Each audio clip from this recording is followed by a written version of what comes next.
Nagising ako ng hating gabi at narinig ko ang plano ng tatlo kong manugang na ipapatay ako. Kinabukasan, lumayas ako pero hindi nila alam sa pag-alis ko, dala ko ang sikretong magpapabagsak sa kanila. May mga gabi talagang hindi ka gigising dahil sa ingay. Gigising ka dahil may katotohanan gustong magising ka.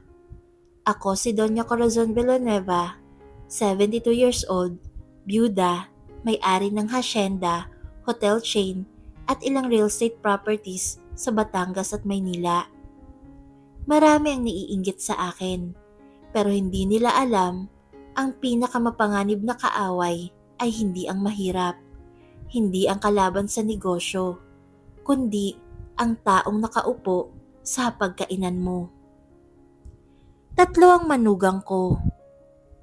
Si Rico, asawa ni Bea, magaling magsalita pero may bisyo sa sugal.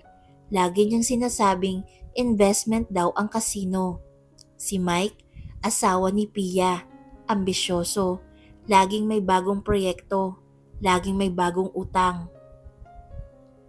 Si Jeff, asawa ni Leah, abogado, tahimik pero mapagmasid.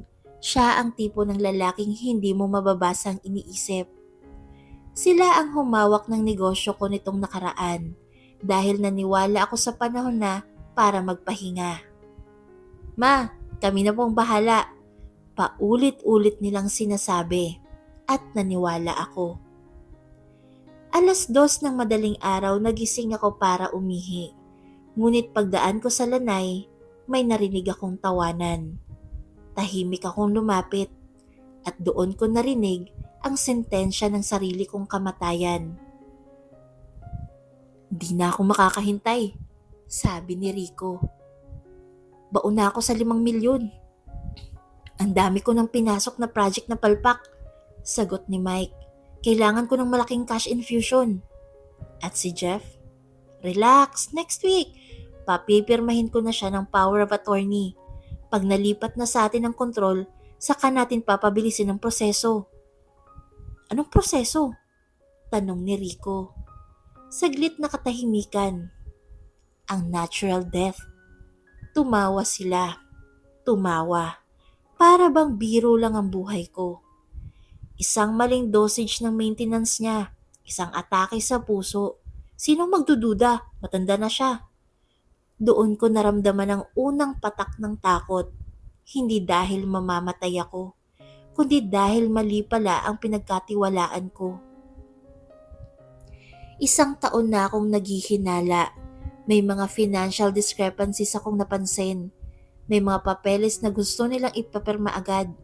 May mga meeting na hindi na ako sinasama. Kaya bago pa man sila kumilos, nakapaghanda na ako. May recorder sa lanay, may duplicate copies ng lahat ng dokumento, may forensic audit na palihim kong ipinagawa, at higit sa lahat, may testamento na nagsasabing kapag may pagtataksil, ang lahat ay mapupunta sa bunsong anak ko, si Elena, ang anak na itinakwil ko. Kinabukasan bago ako umalis, tinawag ko muna ang 3 kong anak. Nasa dining room kami. May tiwala ba kayo sa mga asawa ninyo? Tanong ko. Nagkatinginan sila. Ma, ano po ba yan? Sabi ni Bea. Bakit po parang may duda kayo? Dagdag ni Pia. Si Leah tahimik lang. Tandaan ninyo, sabi ko. Ang yaman, pwedeng maibalik. Pero ang budhi, kapag nasira, wala ng lunas.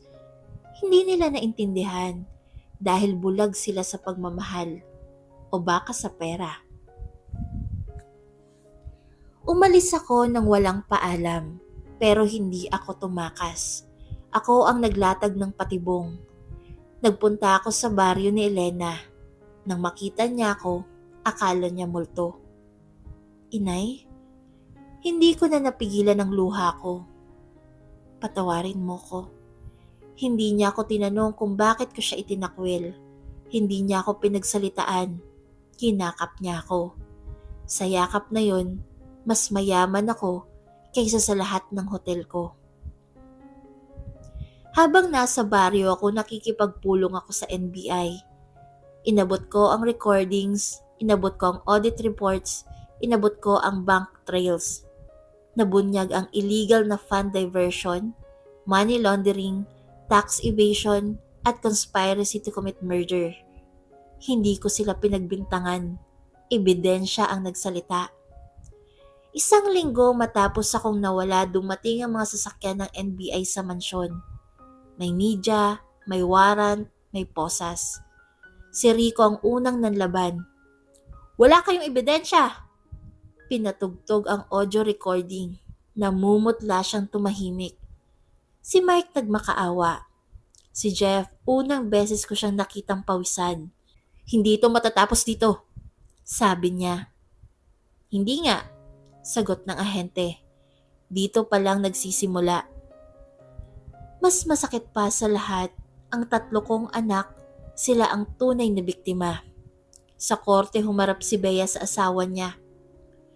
Ginamit mo lang ako? Tahimik si Rico. Si Pia napaiyak sa witness stand. At lahat ng pagmamahal mo? Kasinungalingan? Si Leah ang pinakamatatag. Nag-file siya agad ng annulment. Mas gugustuhin kong maging mahirap ulit kaysa maging asawa ng kriminal. Sa araw na yun, hindi ako nawala ng mga anak. Naligtas ko sila. Lumabas ako sa publiko kasama si Elena. Hindi ako tumakas, sabi ko sa media. Nagpahinga lang ako sa mga taong akala ko pamilya. Isang reporter ang nagtanong, Ma'am, bakit hindi niyo sila pinatawad? Tumingin ako kay Elena. Ang pagpapatawad ay para sa nagsisisi, hindi para sa nagplano. Si Elena ang opisyal na tagapamahala ngayon. Binuksan niya ang accounting book sa public audit, tinanggal ang mga ghost employees, pinatawan ng ethics training ang lahat ng managers. Sa hacienda, nagpatayo siya ng kooperatiba para sa magsasaka. Sa hotel chain, naglaan siya ng scholarship para sa anak ng mga empleyado. Hindi siya naging donya.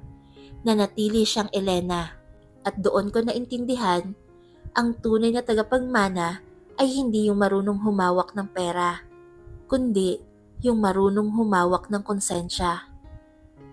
Ngayon, minsan pa rin ako nagigising ng hating gabi, pero hindi na dahil sa takot, kundi dahil sa pasasalamat. Kung hindi ako nagising noon, patay na sana ako. At ang mga taong nagplano ng kapatayan ko ay baka nakaupo ngayon sa trono ko.